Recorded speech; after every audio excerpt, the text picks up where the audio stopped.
and welcome to my secondhand beanie bag covered in my secondhand sheets. So today is a requested video on my channel from Cynthia, so thank you Cynthia. And today's video is going to be all about how I got into veganism and sustainability, which I'm going to try and make a bit shorter because it's basically my entire life story. I have some chai tea.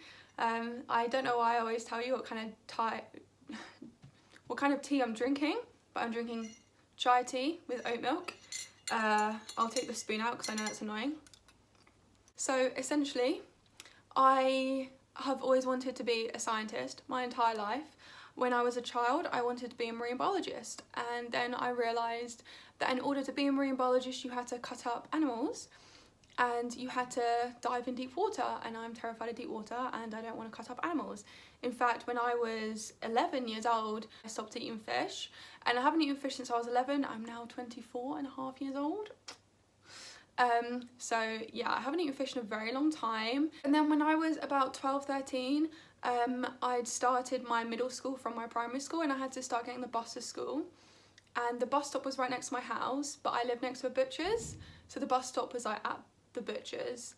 So I had to stand outside the butcher's in the morning and wait for the bus, and the van with the delivery of like the animals' bodies would come when I was at the bus stop, and they would just like open up on the side of the road, and there would be like dead pigs, just full on dead pigs hanging upside down in there. And it really traumatized me because I was quite a naive child in that. I was like, oh, you know, I'd never thought about where meat came from, where what I ate came from. My transition to veganism in that respect was very easy because I'd already been vegetarian for 5 years. But then when I was 17, I had some eating issues, and my doctors encouraged me to start eating meat again because I was basically just eating cereal. I mean, of course you're gonna get sick if you just eat cereal, but yeah. So I went to see some dietitians, started eating meat again. I remember the first time I ate meat, I had a chicken leg, and I sat down at my kitchen table and I locked the door so no one could come in, no one could see me eating it. And I was like weeping, and just like trying to eat this to get better because I just really wanted to get better at that point.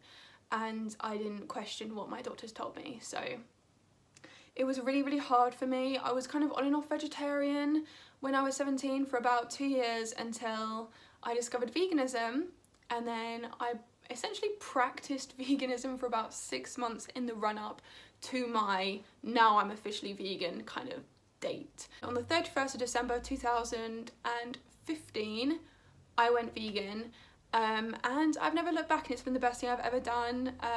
I was in a really bad place with my health. I'd gained a lot of weight, and I now lost all that weight and I'm much, much healthier. I'm no longer anemic. I was anemic when I was eating meat for those 2 years, and I'm just in a lot better place. And actually, like, veganism kind of pushed me into sustainability almost. So like I said, I always wanted to be a scientist, I always wanted to be a marine biologist. In the end, I decided on climatology. So when I was 17 and doing my A-levels, I was looking around unis, and I really wanted to go to UEA. Great uni for environmental science. I did have a bit of a like, when I was going to do my A-level, should I go and do this college course? I had a college course near me in environmental science, and I was considering doing that, but they weren't sure if they were going to get enough students to actually run the course. So I decided to do A-levels instead, which turned out to be actually a really, really bad idea because I dropped out of school because of my mental health, and I didn't go back to school until I was 21.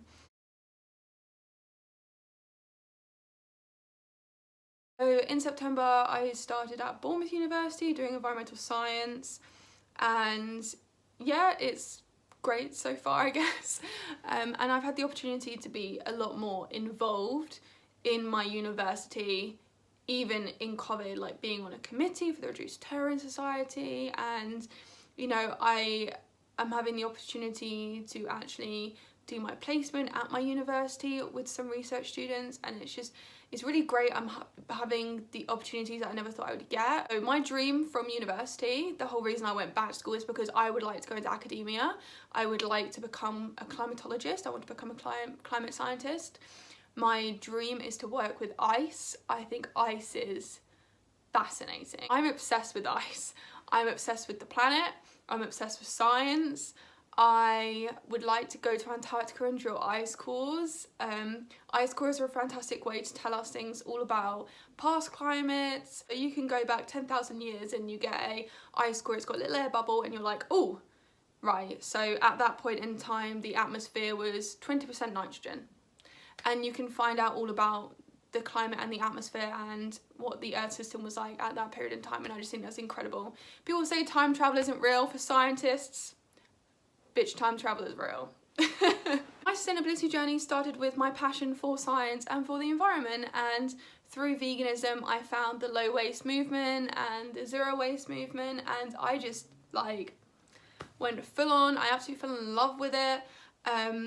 Although I have started to fall out of love with the movement just because I feel like the movement is very entitled and it's not very inclusive. I don't know, I just think there needs to be more diversity within the movement, and also it needs to be less about buying things and more about doing things that are free, because the majority of people don't have time to worry about a lot of things other than their lives and their families' lives.